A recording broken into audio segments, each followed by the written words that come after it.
Alright, Filipino Reaction. Nandito na naman tayo mga kaibigan ha.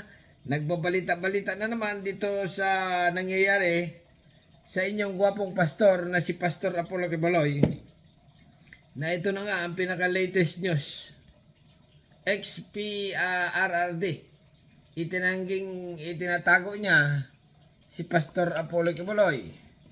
Pero ibinuking niya kung nasaan ang location ni Pastor Apollo Quiboloy. Ito na mga kaibigan ang nagtitrending ngayon. Itinanggi ni dating Pangulong Rodrigo Duterte na itinatago niya ang religious leader na si Apollo Quiboloy. Handa ang dating presidente na ipakita ang kanyang bahay at kung sakaling makita doon si Quiboloy, ay handa pa umano siyang magbigay ng reward money. No, ayan mga kaibigan, si X ay nagsalita na ganyan nga. Si Pastor. Huling hinikayat ng dating presidente si Quiboloy na sumuko na sa mga otoridad at harapin ang kanyang mga kaso. Talaga naman. Okay. X, ulitin natin. Take 2. Tinanggi ni dating Pangulong Rodrigo Duterte na itinatago niya ang religious leader na si Apollo Quiboloy. Handa ang dating presidente na ipakita ang kanyang bahay at kung sakaling makita doon si Quiboloy, ay handa pa umano siyang magbigay ng reward money. Wow! Oh, for real? Baka naman joke lang yan. Okay, continue lang. Hinikayat ng dating presidente si Quiboloy na sumuko na sa mga otoridad at harapin ang kanyang mga kaso. Pero ang tanong ko lang, X, si Quiboloy, best friend mo yon. Bakit parang nilalaglag mo na ngayon? Naniniwala si Duterte na nasa Davao City pa si Quiboloy at nagtatago lamang sa kanyang mga property sa barangay Tamayong, Kalinan District. Ganon. Yan mga kaibigan, ang update kay Pastor Apollo Quiboloy ha. Continue lang. As a lawyer, I would say that you can go to court and fix your case and post a bail bond. That could be an option. Tama. Okay, continue lang. But if you do not think that you will get a fair deal with this administration, because they have been talking about Marcos and everything, huwag kang lumabas dyan sa Tamayog. Nandyan lang yan sa Tamayog.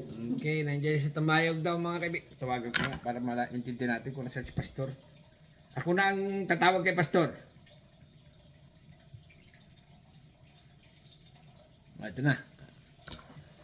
Hello, Pastor. Ako ito. Filipino Reaction. Pinapanood mo, paborito mong vlogger. Ayos lang. Ay, kamusta ka dyan? Nasa Davao ko ngayon ano dyan ka pa? Sabi kasi ni nandiyan ka sa Tamayo Tamayog ba yun? Lugar nyo dyan? Ay, nandiyan ka? Marami siya naghahanap. Naku, lumabas ka na kasi. Pinapirapan mo mga pulis pati yung mga vlogger, hirap na.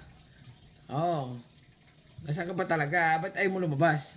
Pero totoo ba yung balita na may ginahasa ka nga? Hindi totoo? Pwede nga. Ganda yung babae. Mukhang talagang maaakit ka. Ha? Pwede nga. Baka naman tatanggik mo lang.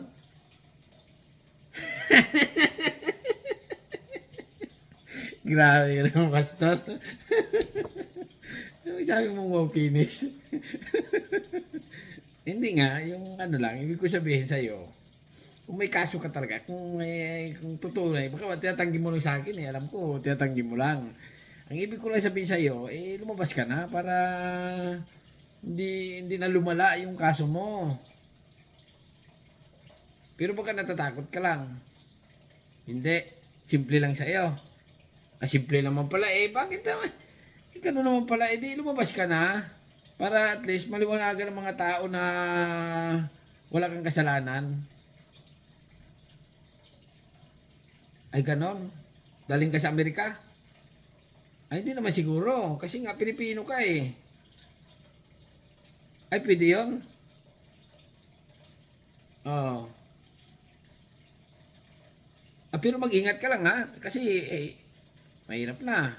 Baka mamaya. Pero, pastor, halimbawa, dumating ang mga, halimbawa, nahuli ka nila, ay, huwag ka naman laban. Kasi pag nalaban ka, baka matudas ka pa eh. Oo. Sigurado. Tudas ka. Ha? Hindi ka tatablan. Abay, ibang klase ka talaga. Paano kung hagisan ka ng granada? Tudas ka niyan. Ay, ganon. Malakas ka sa Diyos. Ay, ibang klase ka talaga, pastor.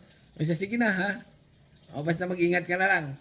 Lumabas ka na lang para ayaw mo. O siya, sige. O siya, sige. Busy ka na. O siya, sige. Kumakain ka, anong ulam mo dyan? Lechon? Wow, sarap niyan. Sarap niyan, pastor. O siya, sige, kumain ka na ng marami at baka mamaya dumating din yung mga pulis na arestuhin ka na agad at ikulong ka na agad. Mahirap yan. At least busog ka. O, di ba? O siya, sige na. Bye-bye. Ingat, pastor.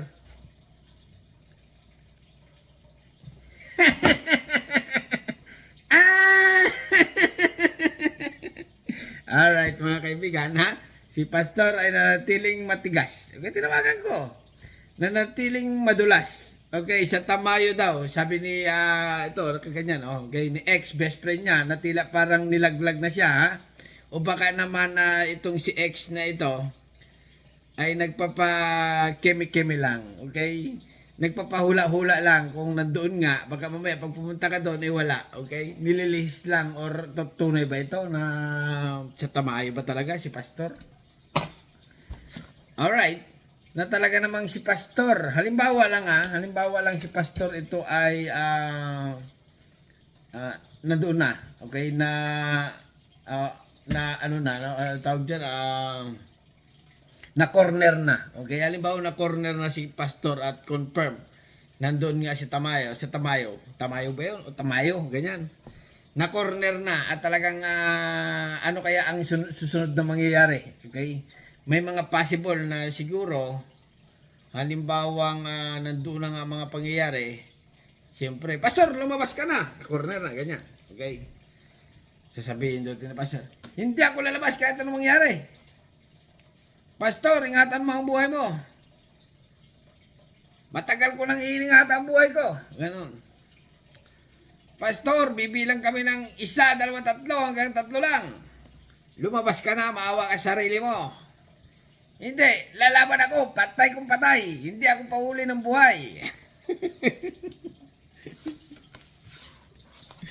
Okay, halimbawa mga ganyan mangyayari mga kaibigan, parang pelikula, okay? Ngayon, ano ang solusyon ng mga kapulisan dyan? Na kung si pastor ay ayaw lumabas, okay? Possible na papasukin nila, okay? Papasukin na yung mismong bahay. Kasi nga, halimbawa, nag-iingat ka ba? Basta-basta pumasok dyan sa bahay niya, kasi nga, si pastor mga kaibigan ay daming baril yan. Madaming baril. Siyempre mga pulis, iingat din yan. Hindi basta-basta, ito, warrant of arrest pastor. Hindi basta-basta mga ganyan yan. Ha? Siyempre, alam na si pastor, may mga baril, may mga tauhan. Okay? Siyempre, bibilang niya. Yung parang sa mga pelikula. Pastor, inuhuli ka namin. Lumabas ka na sa iyong tinataguan. Kung ayaw mo lumabas, ay mapipilitan kaming magpaputok. Ganon. Or ganyan. Siyempre si pastor ay medyo kot. O siya, sige. Susuko na ako. Total, wala rin naman kong laban. Okay? Ngayon, anong mangyayari kay pastor? Possible na si pastor ay, siyempre, pupusasan.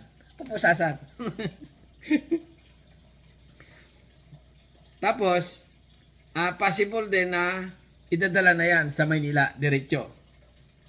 At doon, hihiringin agad sa Senado. Okay? At sa Senado, mga kaibigan, ay possible na talagang gigisahin si pastor.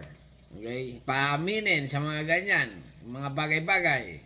Dando na rin, haharap na sina Amanda, yung mga Ukrainian, yung mga iba-iba pa. Okay?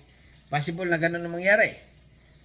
Ito pa mga kaibigan, ang possible dito na mangyari, kahit anong tanggi ni Pastor dito, ay possible na nga na guilty ang mangyayari.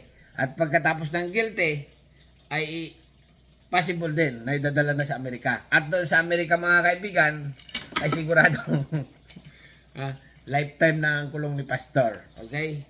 Na yan na nga, possible na mangyayari kay Pastor. Okay, hanggang dito na lang mga kaibigan. Ano masasabi nyo dito sa update kay Pastor na talaga namang